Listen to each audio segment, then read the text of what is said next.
gentlemen, behold. The Dinobots. Dinobots, huh? I thought you were supposed to make dinosaurs. They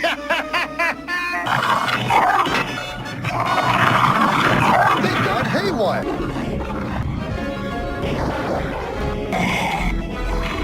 Doc, oh, it's Barbecue City!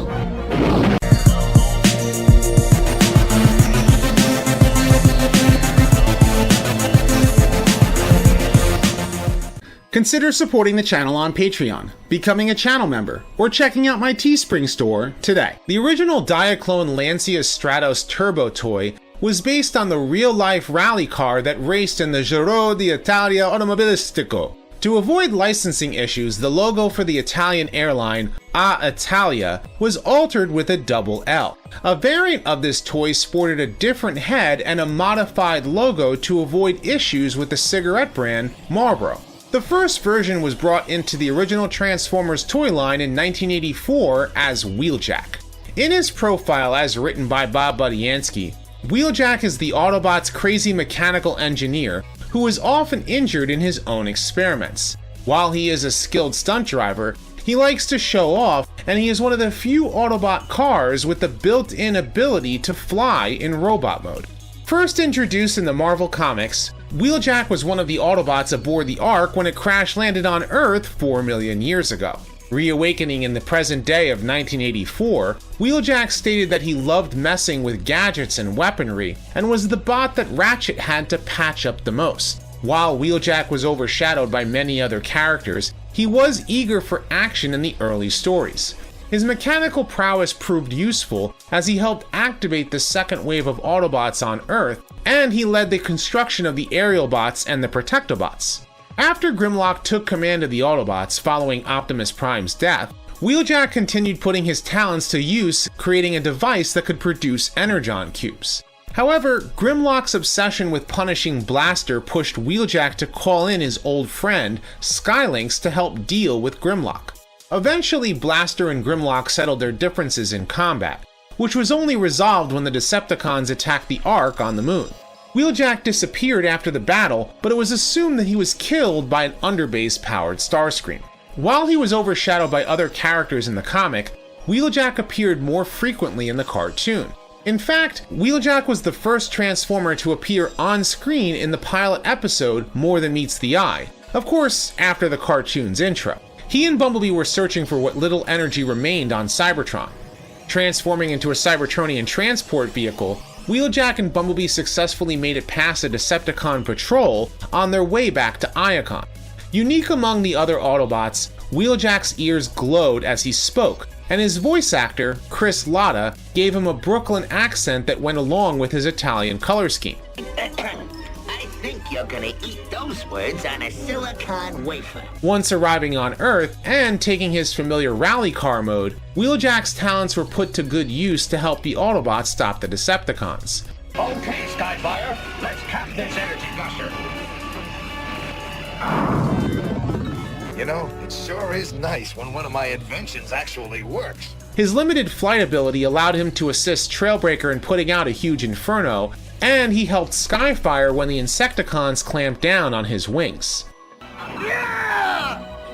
Contact, Wheeljack. Thanks, Prime. Keep on trucking. His shoulder-mounted gyro inhibitor was even able to temporarily disable Megatron. Wheeljack even got to show off some of his driving skills in the episode Trans-Europe Express. That was, of course, cut short by the Stunticon Motormaster.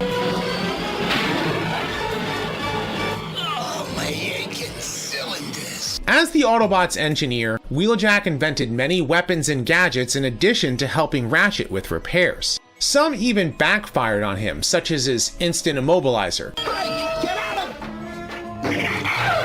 or his Dominator discs that were used to try to control Devastator. However, Wheeljack's engineering prowess frequently came up quick-witted solutions that often saved the day, such as a remote control unit that took over Skywarp's motor relays in the episode Roll For It.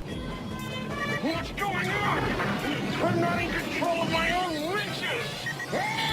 As well as the anti-transfixation grenade used to save the Autobots from certain doom in the episode The Autobot Run.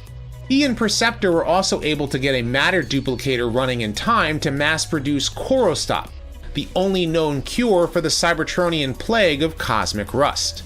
Rest in peace, Prime. We did it! We're going to be saved! What?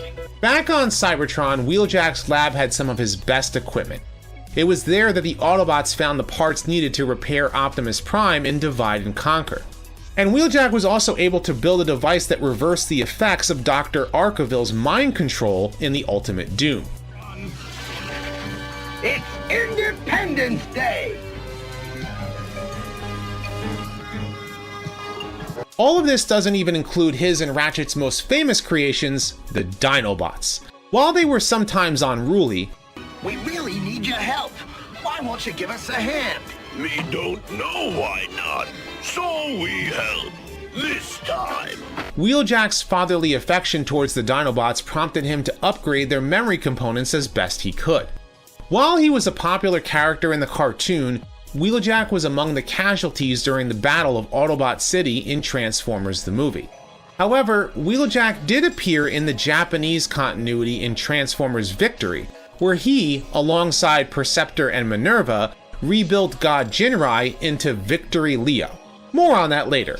Wheeljack's re-release in Europe in 1990 prompted his character to return in the out-of-continuity UK exclusive stories known as Earth Force.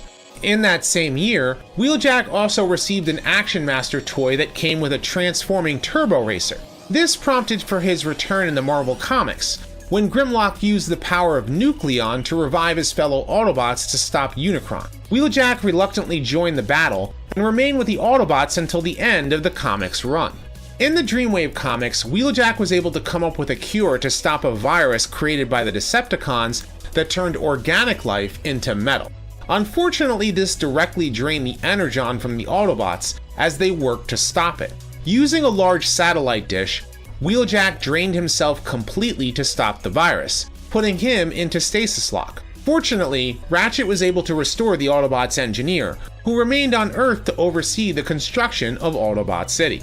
After G1 ended, Wheeljack remained a popular character throughout the franchise, whether in name or appearance. In Transformers Armada, a new version of Wheeljack was introduced designed to look more like Sideswipe instead of his G1 counterpart. In the anime, Wheeljack was part of a squad of Autobots alongside his close friend, Hotshot.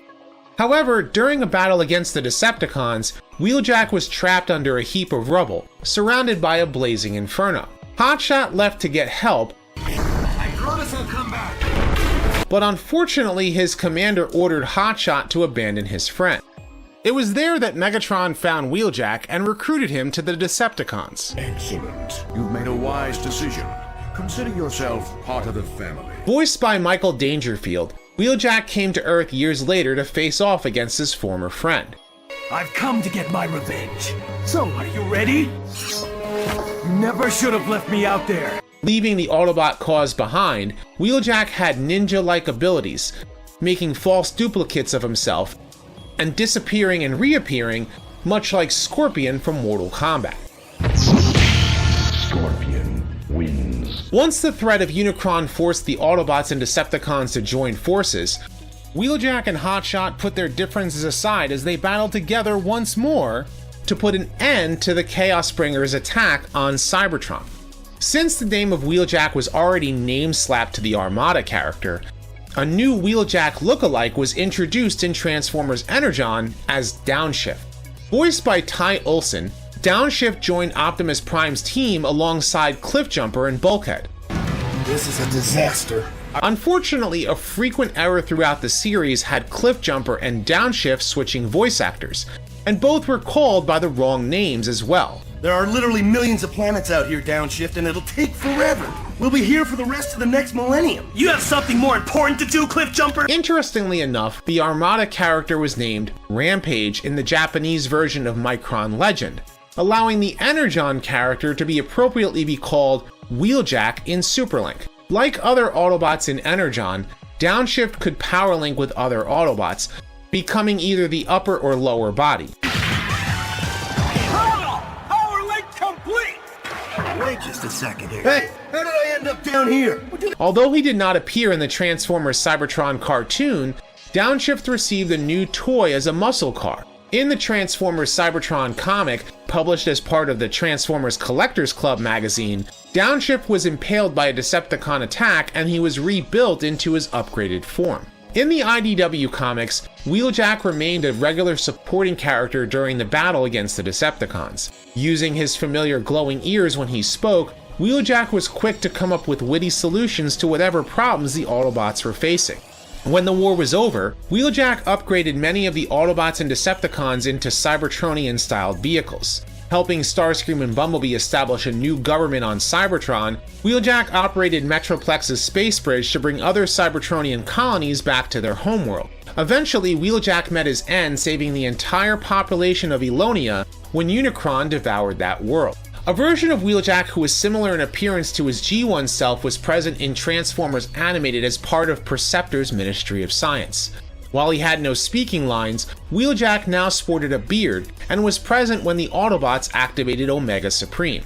Early designs for a new Autobot in the third live-action Transformers film had an engineer named Steeljaw that bore resemblance to Doc Brown in the Back to the Future films. 21 gigawatts!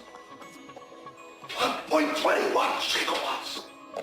Reworked to look more like Albert Einstein, the Autobot appeared in Dark of the Moon with the name of Q, after the James Bond films. Good, you're here. My name's Q. I do hope you have answers for him. I've never seen him so set up. However, his toys and tie-in comics gave the Autobot the name of Wheeljack. In fact, a Japanese exclusive even remolded him with his familiar Generation 1 head and color scheme.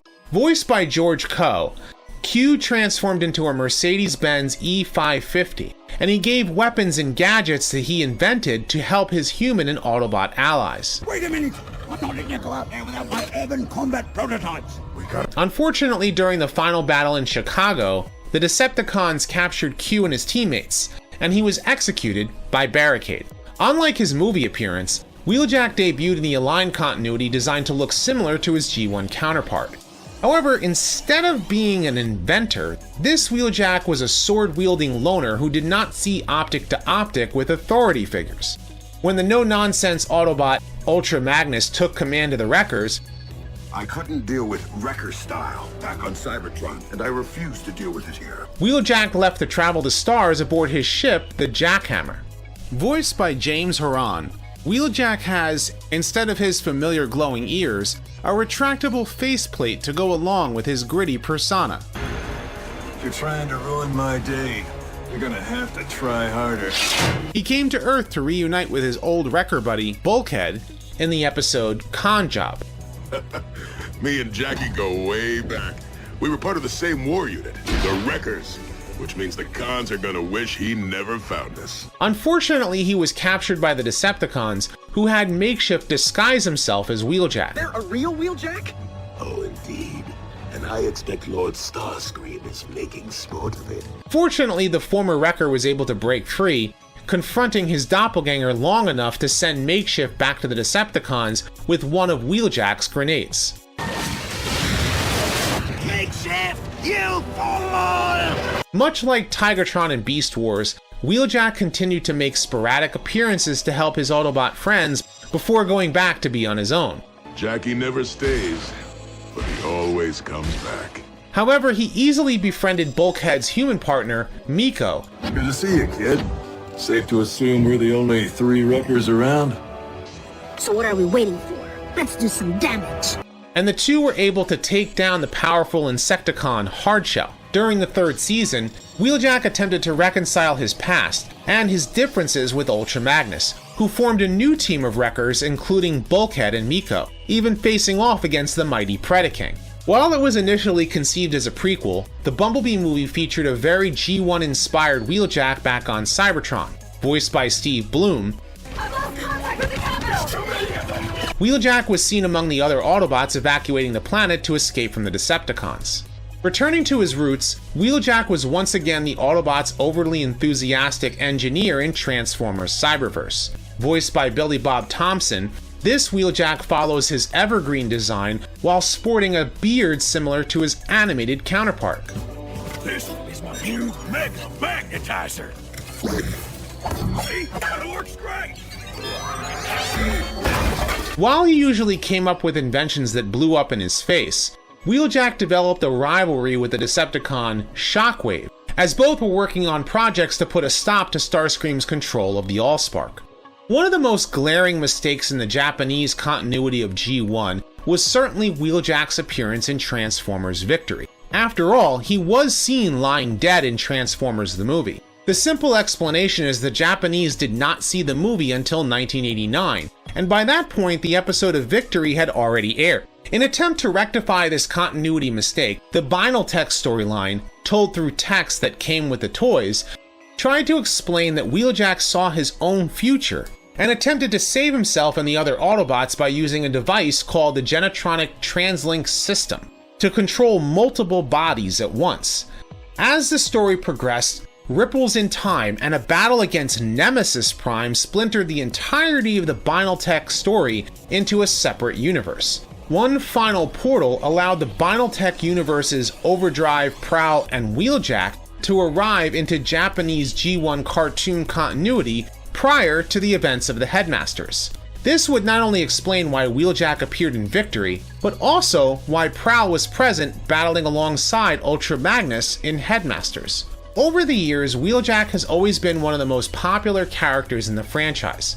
Along with several toys of him, including a Masterpiece toy and being part of the combiner Skyrain, Wheeljack was even inducted into the Transformers Hall of Fame in 2012. Unfortunately, Wheeljack did not win the fan vote for the War for Cybertron trilogy's Siege toy line, which would have delivered a Cybertronian mode toy of him. While Spinister still appeared in the Siege toy line, a new Wheeljack did not come until the next chapter in the War for Cybertron trilogy, Earthrise. While it currently seems that he won't have a toy based on his Cybertronian mode, Wheeljack will be appearing in the upcoming War for Cybertron cartoon set to air on Netflix. From what it appears, he'll probably still be the Autobots' crazy engineer. Hopefully he still has his glowing ears. Until then, we'll just have to wait and see. I don't want to take cover. I want to fight in the clear. Yeah, let's clobber those flying garbage cans. But what do you think? What is your favorite version of Wheeljack, and should they finally make a toy of his Cybertronian mode? Leave your thoughts in the comments section below. And if you like this video, be sure to thumbs up and subscribe. I'd like to thank my patrons and my channel members for your continued support. I have many more Transformers discussion videos like this coming soon, so stay tuned. And as always, until next time, till all are one. But lately I've been teaching them to use their powers with a little more finesse. All right, Grimlock, demonstrate your fine-tuned laser breath. Get down and truly hop to town, yeah!